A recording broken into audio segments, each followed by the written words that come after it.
Hey, you forgot something!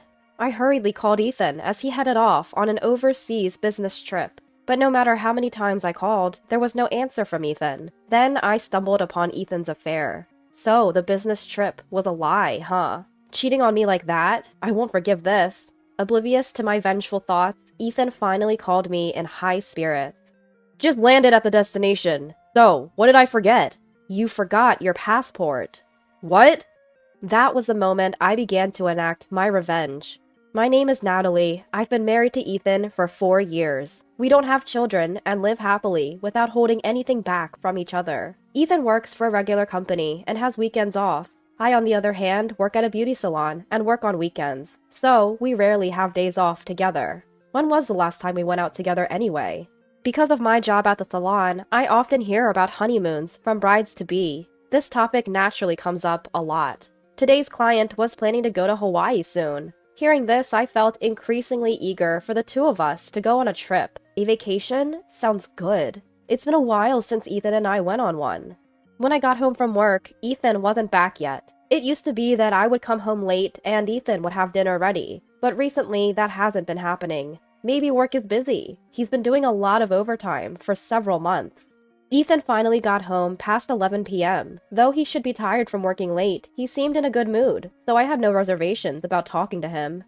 Guess what? My client today is going on a honeymoon to Hawaii. We went to Guam for our honeymoon, but we haven't traveled since, right? Let's plan a vacation. It doesn't have to be abroad. Even somewhere in the country is fine. My mind was already racing with vacation plans. Spending days together for the first time in a while felt exciting, but contrary to my enthusiasm, Ethan didn't seem too keen. I'm gonna be busy with work for a while. Why don't you go alone? Then you don't have to coordinate with my schedule. I was so disappointed by Ethan's response that I lost all enthusiasm for the trip. It's pointless alone. I want to go as a couple. I held back my desire to say so. Whether it's a difference in enthusiasm or what, Ethan had practically zero interest in going on a trip. After seeing Ethan's reluctance, I decided to let it go. For a while, I found myself scrolling through travel sites, still not entirely over it. Should I just go alone, like Ethan suggested? The thought crossed my mind, but I couldn't leave Ethan behind. During these low-spirited days, Ethan suddenly said to me, "I have a business trip overseas during the New Year holidays." What? I blurted out, shocked by the sudden news. Ethan looked irritated at my loud reaction. Look, I know you want to travel, Natalie, but this is work, not a vacation. No complaints, okay? I haven't even said anything yet. Annoyed at Ethan's words, I snapped back. I'm just surprised you said overseas business trip. You've never had one before. Besides, aren't most places closed during the New Year holidays? My hard work has been recognized, and that's why I was chosen. The trip is to France. Only New Year's Day is a holiday there. Many businesses are open, as usual. Is that so? When do you leave? I'll head to France before Christmas to prepare and then start work. Sure enough, after doing some research, France only observes New Year's Day as a holiday. December goes until the 31st, and many businesses resume on January 2nd. So we won't spend the New Year holidays together, huh?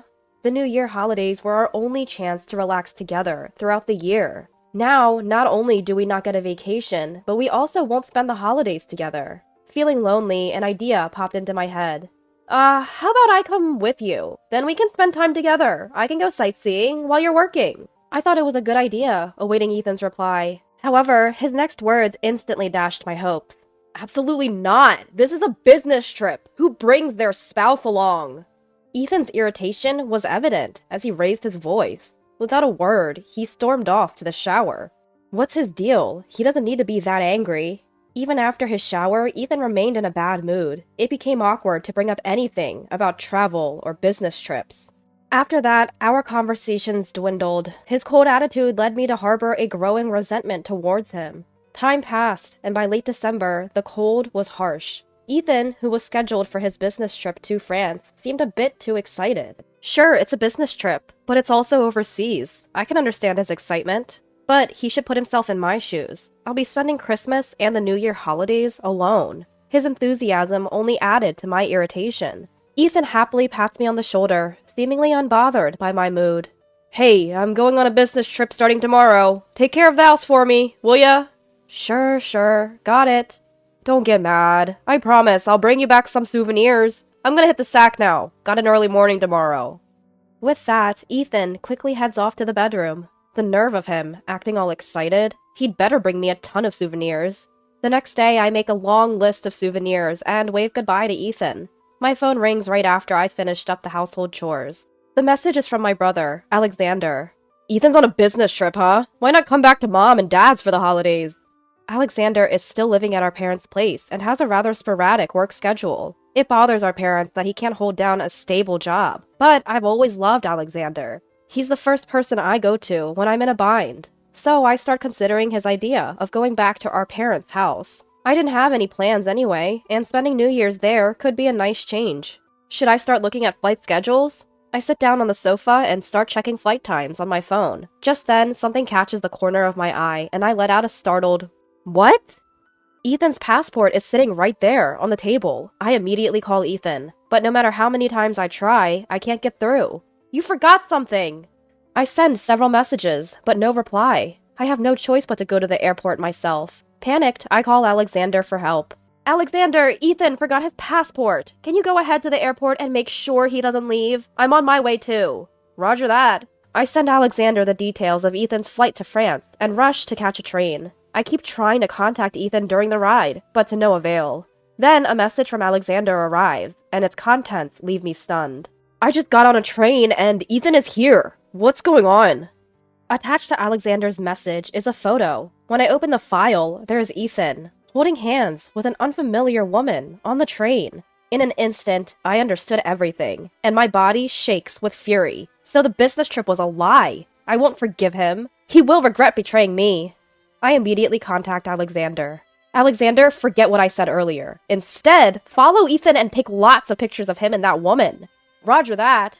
Alexander must have realized what was going on. He didn't question me further and immediately started tailing Ethan. Later, I met up with Alexander at the airport. According to Alexander's phone, there are multiple photos of Ethan looking cozy with another woman. Contrary to what Ethan said, Alexander's investigation revealed they aren't headed to France, but New Orleans. It's a high-end hotel in New Orleans with great reviews. It turns out Alexander secretly overheard Ethan's conversation on the train. Ethan was loudly discussing details while looking at a travel magazine, so Alexander quickly figured out the destination. At that moment, Alexander asked me, "So, what are we going to do? This is clearly a cheating trip, right?" "We're going in." "What?" "We're going to crash their little getaway. You think I'm going to let them enjoy their trip?" For a second, Alexander looked surprised, but then quickly smiled. "All right, if that's the plan, let's go to New Orleans right now." So we decided to follow Ethan to New Orleans. After a 3-hour flight, we arrived in New Orleans. We then hurried to the high-end hotel, led by Alexander. The phone rang, just as we arrived at the hotel. Could he have realized we were following him? I quickly answered the call, but it turned out to be a needless worry. "Hey, Natalie! Sorry, I was on a flight and couldn't check my messages. Just landed in France. What's this about something I forgot?" Ethan sounded carefree over the phone. He was lying, and he didn't know I was close by. I bluntly told him the truth. "You forgot your passport." "What?" I immediately went on the attack. "How did you get to France when I have your passport right here? Did you enter the country illegally? You think I want to be with a criminal?" Ethan started to fumble. "I realized I forgot the passport, so I had a new one made at the airport." My anger grows at Ethan making excuses. Unable to contain my emotions, I yell into my phone. "Are you kidding me? I've never heard of a passport getting issued instantly at the airport. Who do you take me for?" "Calm down, Natalie. It was a joke. I actually have 2 passports." "What? 2 passports? Quit your nonsense." Ethan went silent, but my fury wouldn't cease. "You thought that lie would work? I know everything. You're in New Orleans right now, aren't you?" I'm on a business trip to France." "You're still lying? I told you I know everything. I know you're in New Orleans on a cheating trip." "What?" With that, the call suddenly ended. He must have hung up, realizing things looked bad. But it was too late. A few minutes later, a message came from Alexander. "They're here, in the front lobby." If Ethan knew I was aware of his affair, he would surely scramble to change his accommodation. That's why we waited for him in the hotel lobby. Upon seeing Alexander and me, Ethan looked extremely shocked. Right behind him was the woman from the photos, the same woman he was having an affair with. I marched right up to Ethan and stood my ground. Ethan's face was a picture of surprise. Natalie, this isn't what it looks like. My business trip was suddenly relocated to New Orleans. I'm not doing anything shady, I swear. Who in their right mind would believe you now? How do you explain the woman standing behind you? This girl is, a junior colleague. She's on this business trip with me. I was utterly disappointed to hear Ethan still making excuses, even in a situation like this. I opened the messages Alexander had sent me and held them up in front of Ethan. So what about this? How do you explain holding hands if you're just colleagues on a trip? When did you get that? I glared at Ethan. It's pointless to argue now. I have evidence, so you can't run away from this. I heard Ethan gulp right in front of me. Then I turned my attention to the woman he was with. What are your plans with my Ethan? You know he's a married man, right? Suddenly, the woman became visibly shaken and started blaming Ethan. Wait a minute, Ethan! You said your wife would never find out! That's why I agreed to be with you! No, Ellie, that's not the point right now! It absolutely is the point! Your wife has been giving me terrible glares! It's as if I'm the bad one here! For the record, lady, Ethan is the one who came on to me. Ellie, as she was called, continued to insist Ethan is entirely to blame, without offering any apologies. The thought that Ethan had prioritized Ellie over me was unbearable. Overwhelmed with anger, I momentarily forgot we were in a public lobby and raised my voice. Don't give me that. It's not about who's wrong. Both of you are to blame. Ethan, you may have initiated it, but you, Ellie, went along with it knowing he was married. I'll make both of you regret this. Ethan's face turns pale at my words. Ellie, on the other hand, tries to act strong all of a sudden. Regret? What can a cheated-on woman do? What? You see, Ethan chose me. Natalie, no matter what happens to you, you'll be the one left alone. Ethan and I are going to be together soon. There's no way I'm gonna be miserable. Right, Ethan? You said you were leaving Natalie soon. Ellie says, staring back at Ethan. Ethan then looks back and forth between Ellie and me, then starts speaking, seemingly having made up his mind. I won't marry you. The only one I love is Natalie. What? I just found you convenient to hang out with because Natalie and I have been missing each other. Today is the end of this relationship. I'm going back to Natalie. Upon hearing Ethan's words, Ellie's face fills with despair. Ignoring her, Ethan starts to apologize to me. Natalie, I'm really sorry. My judgment was just off. I won't cheat ever again. I've just been feeling lonely because we've been missing each other. So? From now on, I'll only think about you. If you want, we can go on a trip right now. Just please forgive me. He thinks an apology will fix everything? His reasoning makes me even angrier. A trip now? Are you kidding me? Why didn't you go on a trip with me in the first place? You prioritized Ellie over me. I will never forgive either of you. I'm divorcing Ethan, and in the divorce court, I'll demand more than the standard settlement. What? Why? We've been together for 4 years. Can't you cut me some slack? You've been together with me for 4 years, yet you betrayed me. About the settlement money. Are you going to hire a lawyer? You don't need to. We can start over. There's no need to waste money. At this point, my anger with Ethan goes beyond infuriation to sheer disbelief. That's when Alexander, who had been observing us, starts to speak. Alrighty then, bro. I know a good lawyer. Took care of him back in the day. He'll probably give you a good rate. Nice one, Alexander. Alexander and I squeezed Ellie's contact info out of her and left the two stunned individuals behind.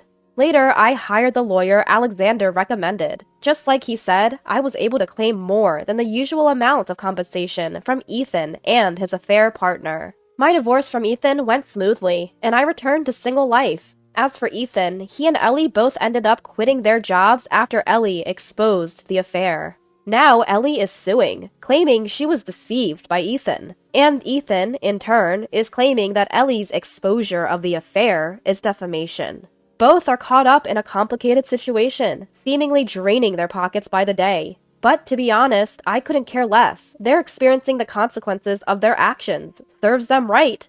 As for my brother, Alexander, he's decided to take a job at a detective agency, thanks to this whole ordeal.